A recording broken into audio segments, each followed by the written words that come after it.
नमस्कार, मैं रघुनाथ प्रसाद आज चर्चा कर रहा हूँ कि बहुत सी क्षेत्रीय पार्टियाँ ऐसी हैं जो नेता आधारित पार्टी।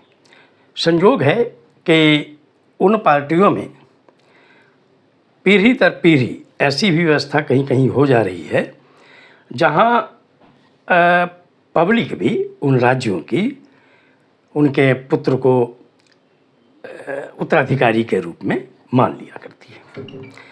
तो इस देश में कुछ घटनाएं ऐसी हुई जो विशेष परिस्थिति में जब उन्हें कुछ समय के लिए अगर किन्हीं को अपनी कुर्सी सौंपनी पड़ी मुख्यमंत्री की, तो बहुत सोच समझकर सौंपना पड़ता है। हम लोगों ने देखा कि जब श्री लालू प्रसाद यादव जी को जेल जाने की स्थिति आई तो उन्होंने उत्तराधिकारी के रूप में अपनी पत्नी श्रीमती राबड़ी देवी जी को चुना और ये हुआ कि उसमें कोई परेशानी फिर बाद में चलकर भी नहीं हुई। तमिलनाडु में सुश्री जयललिता को 2 बार जेल जाना पड़ा और उन दोनों अवधि में उन्होंने अपने उत्तराधिकारी के रूप में बहुत ही विश्वस्त नेता श्री ओ पनीर सेल्वम को चुना और जब भी वो जब आई जेल से तो बहुत आसानी से वहाँ फिर सत्ता परिवर्तन हो गया। 2014 के लोकसभा चुनाव में जब श्री नीतीश कुमार जी को बिहार में सिर्फ 2 सीटें मिली लोकसभा में, चूँकि उन्होंने अलग चुनाव लड़ा था एनडीए से अलग होकर, तो उन्होंने मुख्यमंत्री पद से त्यागपत्र दे दिया और श्री जीतन राम मांझी जी को उन्होंने मुख्यमंत्री की कुर्सी सौंपी। लेकिन कुछ ही महीनों बाद ऐसी परिस्थिति आने लगी कि श्री नीतीश कुमार जी को लगा कि अब उनको उस पद से हटाना होगा, तो उनको थोड़ी परेशानी अवश्य हुई। लेकिन श्री जीतन राम मांझी जी को वो हटाने में सफल रहे और फिर ये मुख्यमंत्री हो गए। श्री मांझी ने पार्टी बनाई और जब से उन्होंने पार्टी बनाई 2015 में, तब से हम सभी लोग बिहारवासी यह देख रहे हैं कि कभी इधर कभी उधर वो करते रहे हैं। कभी वो जदयू के साथ रहे, कभी आरजेडी के साथ रहे, कभी बीजेपी के साथ रहे और अंततोगत्वा अभी चूँकि अपने बेटा को तो हमेशा एमएलसी बनाने में सफल रहे, राज्य में मंत्री भी बनाने में सफल रहे और इस बार जब गया से उन्होंने लोकसभा चुनाव अपनी पार्टी से उन्होंने एकमात्र उम्मीदवार के रूप में जीत हासिल की, तो वो केंद्र में भी मंत्री हो गए।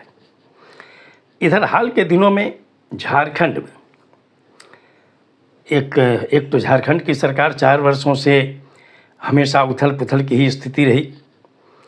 कई बार प्रयास हुए कि वहाँ दल बदल हो जाए और सरकार गिर जाए, जो झारखंड मुक्ति मोर्चा, कांग्रेस और आरजेडी की मिलीजुली सरकार है। लेकिन इसमें भारतीय जनता पार्टी सफल नहीं हुई। अंततः 2023 में वो एक केस के क्रम में वो जेल चले गए। जेल जाने से पहले उन्होंने उत्तराधिकारी अपनी पार्टी के एक बहुत ही वरिष्ठ नेता श्री चंपई सोरेन को उन्होंने मुख्यमंत्री बनाया और जब 5 महीने बाद श्री हेमंत सोरेन को जमानत मिली तो वो लौट कर आए। फिर तब्दीली हुई, मुख्यमंत्री हो गए श्री सोरेन और उसमें चंपई सोरेन साहब भी मंत्री हुए।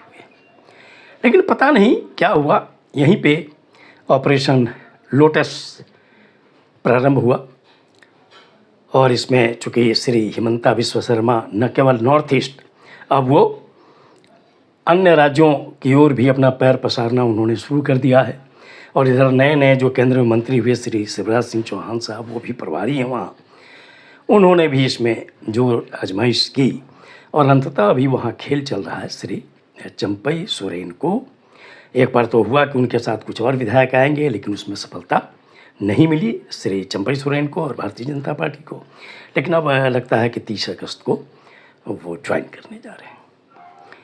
तो अब कहीं भी क्षेत्रीय पार्टी में अगर टेम्प्रोरी एडहॉक अरेंजमेंट होने की बात होगी तो बहुत सोच समझ कर ही ये दल बदल माने ये कुर्सी अदल बदल की बात होगी। लेकिन एक चीज़ तो ज़रूर है कि पूरे देश में एक मैसेज तो जरूर है कि जहाँ भी खासकर गैर बीजेपी शासित राज्य है वहाँ या तो महामहिम राज्यपालों से सरकार को इतनी परेशानी होती है कि वहाँ पर काम करना बहुत ही कठिन होता है, और जहाँ थोड़ा तालमेल वहाँ पर बैठता है तो विभिन्न तरह ऐसे ऐसे काम होते रहते हैं कि सरकारों को काम करना स्वतंत्र रूप से बहुत मुश्किल होता है। और अब झारखंड में विधानसभा का चुनाव होना है और ऐसे समय में भी दल बदल कराया जाना कहाँ तक भारतीय जनता पार्टी के लिए उचित है, ये बात समझ में नहीं आती। और उसमें भी माननीय गृह मंत्री जी के आवास पर उन्हें बुलाया जाता है और उनके साथ उनके बेटा को भी, और श्री हिमंता विश्व शर्मा ट्वीट करते हैं फोटो को। क्या भारतीय जनता पार्टी यही संदेश देना चाहती है पूरे देश को कि जहाँ भी गैर बीजेपी शासित राज्य होंगे वहाँ की सरकार को आराम से काम नहीं करने दिया जाएगा? जैसे कि महिलाओं के साथ जो दुर्व्यवहार की घटनाएं घटती हैं प्रतिदिन 86, उसमें भी विभिन्न तरह के पैमाने अपनाए जाते हैं। यदि पश्चिम बंगाल में कोई घटना घटती है तो वहाँ अलग नीति अपनाई जाती है, महाराष्ट्र में कोई घटना घटती है तो अलग नीति अपनाई जाती है, उत्तर प्रदेश में घटना घटती है तो अलग नीति अपनाई जाती है। ऐसा कैसे चलेगा इस देश में? और इसमें जो सत्तारूढ़ दल है उसकी बहुत ही अहम भूमिका है। इस तरह से दल बदल कराकर सरकारों को गिराने का प्रयास करना, या कहीं एक जगह अगर पश्चिम बंगाल में जिस तरह की स्थितियाँ पैदा की जा रही हैं कि सरकार परेशान रहे, इसका मैसेज जनता के बीच अच्छा नहीं जा रहा है। इसलिए 224 में सीट पर जो आई है 2014 के लोकसभा चुनाव में, भारतीय जनता पार्टी को अपने कार्य करने के तरीका में थोड़ा बदलाव लाना चाहिए। जो श्री वाजपेयी जी के समय में कम से कम इस तरह के रिलेशन सत्ता और विपक्ष में नहीं हुआ करते थे, वो परिस्थिति अगर नहीं लौटेगी तो भारतीय जनता पार्टी को इस तरह के कारनामों से बहुत ही पॉजिटिव उनको फ़ायदा नहीं होने जा रहा है। ये वीडियो आपको अच्छा लगा हो तो निश्चित तौर पर लाइक करें, शेयर करें। अब तक मेरे चैनल को आपने सब्सक्राइब नहीं किया, सब्सक्राइब करें, बेल आइकन को टच करें ताकि मेरे हर आने वाले वीडियो का नोटिफिकेशन आपको तुरंत मिल जाए। आप सभी लोगों के लिए शुभकामनाएं। धन्यवाद। जय